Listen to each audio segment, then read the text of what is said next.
Thanks, Josh. Hi, everybody. I'm Janelle. This is Erin, and we're the Bug Girls. Today we're talking about honeybees. What's something you notice about this honeybee? Look how fuzzy and cute they are. These hairs are very important on a bee's body, actually. There's some bristly hairs, and those are meant to trap as much pollen as possible. And then there's other hairs on the bee's body that are a little bit more straight, and those are what they use to communicate with each other as they rub up against each other's bodies inside the hive. Did you know that a honeybee can carry as much as its own body weight in pollen or water? Wow! That's amazing! And look at these pollen baskets. That's the part of the bee's leg that is used to harvest and carry pollen back to the hive. Bees are a very important part of our food source. 1/3 of all of our food is pollinated by honeybees. Take a look at some of these food items. The plants that these foods come from rely on bees to pollinate them. Do you recognize some of the fruits in this picture? I see watermelon, I see some citrus fruits, here's a pear. Yum. Friends, do you know how you could help our honeybees from your own home?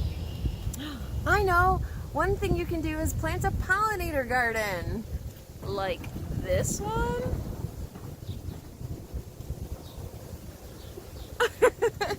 Come on, everyone. Let's walk through the garden and see what we can find.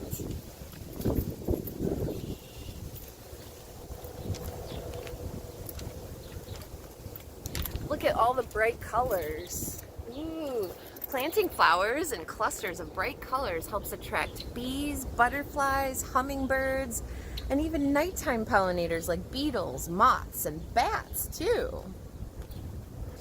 Aw, look at this little bee. Oh my gosh, how cute. We better walk by and not bother her. If we don't bother her, she won't bother us. You know, I have a really good friend who's a beekeeper, and she taught me all about the protective gear that they have to use when they're taking care of the hives. Do you want to see some of it? Yeah, I'd love to. Okay, come on.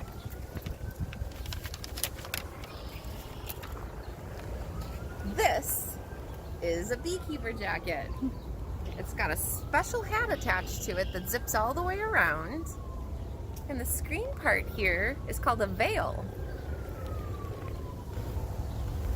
I'll show you what it looks like.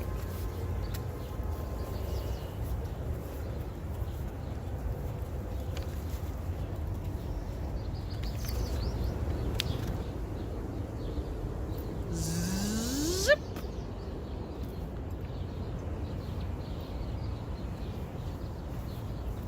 These gloves and your jacket keep you from getting stung, right? Yeah. They're part of the protective gear that beekeepers use so that they don't get stung when they're checking for the honey in the honeycombs.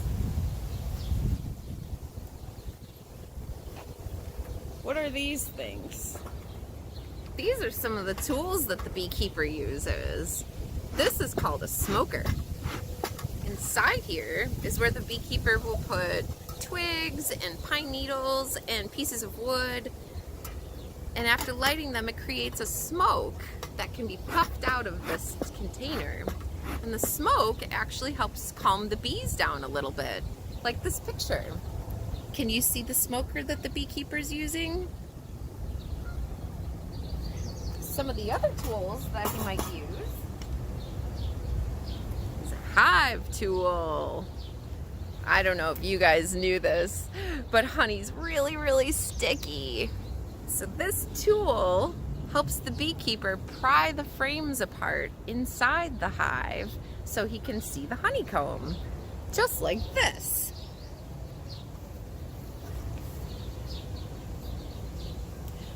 All these little fuzzy bees working so hard, pollinating plants for countless hours every day so we can enjoy the fruits of their labor. Ah, sweet, sweet honey. Liquid gold is what some people call it. Back to you, Josh.